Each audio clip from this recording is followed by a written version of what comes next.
Talk with you because I've talked to other of your colleagues about some of the impacts of Elon Musk's DOGE cuts, specifically to USAID, and we're seeing that in this story we're going to talk about today. Earlier this month, over 80 female students from Afghanistan faced what they've reportedly called a quote, life or death situation after their scholarships to study abroad, which were funded by USAID, were canceled and they would have to return to Afghanistan. Your office is saying that the State Department extended their scholarships through June 30th, but obviously that's not a full extension. What do you make of this situation to start off the conversation? Was it preventable?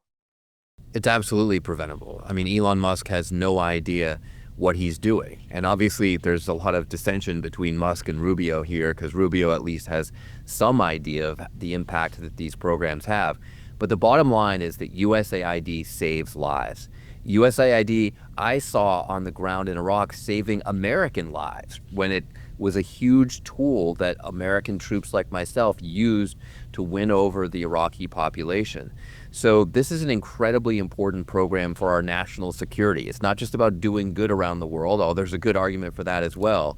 And in the case of these Afghan girls, I mean, these are brave, brave women, truly brave, revolting against these Taliban masters who would have them be subservient in homes for the rest of their lives, hiding under veils, never to even have their faces be seen. They're actually pursuing an education, something that American troops on the ground made possible, and it could be a death sentence to have them sent back to Afghanistan. Congressman, you're a veteran. You're in the four-country caucus, which is made up of other lawmakers, bipartisan group who are lawmakers who served in Iraq as well as Afghanistan.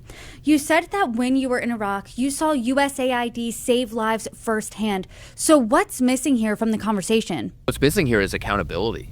It's the Republican Congress just fulfilling its constitutional responsibility to put a check on the executive. Because the rules of the Constitution are that Congress controls the purse. So if institutions like USAID that Congress has funded are to be cut, Congress has to vote. Congress has to have a say.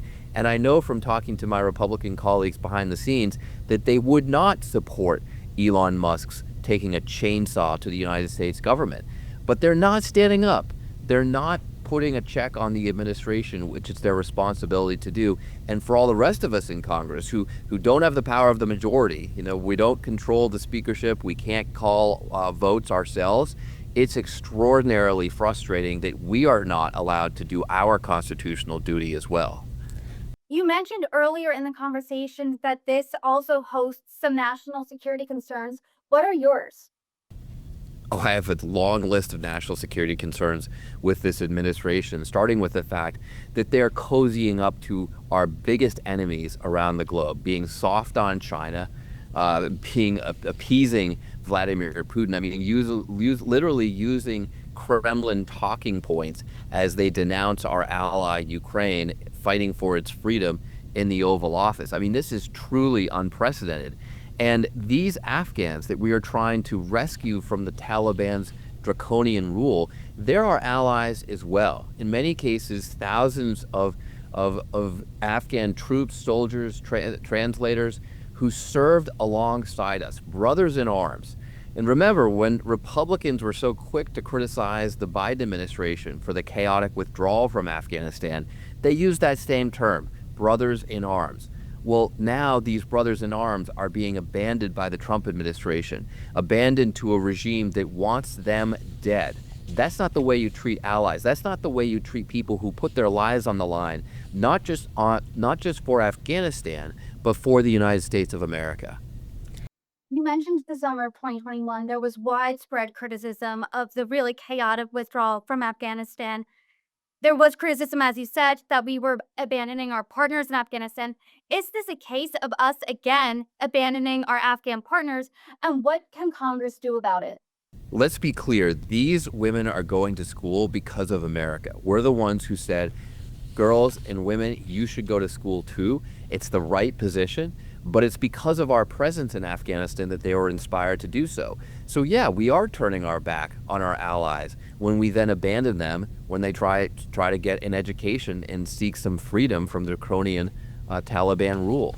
So we do have to stand up for them. And what I've heard is that the Trump administration is now working on another travel ban even more expansive than the travel ban from Trump's first term, and he's going to include Afghanistan on the list. That means that our friends and allies who served alongside us, who veterans like myself have been working for years to rescue from the Taliban, are going to be shut out, and many of them will be killed.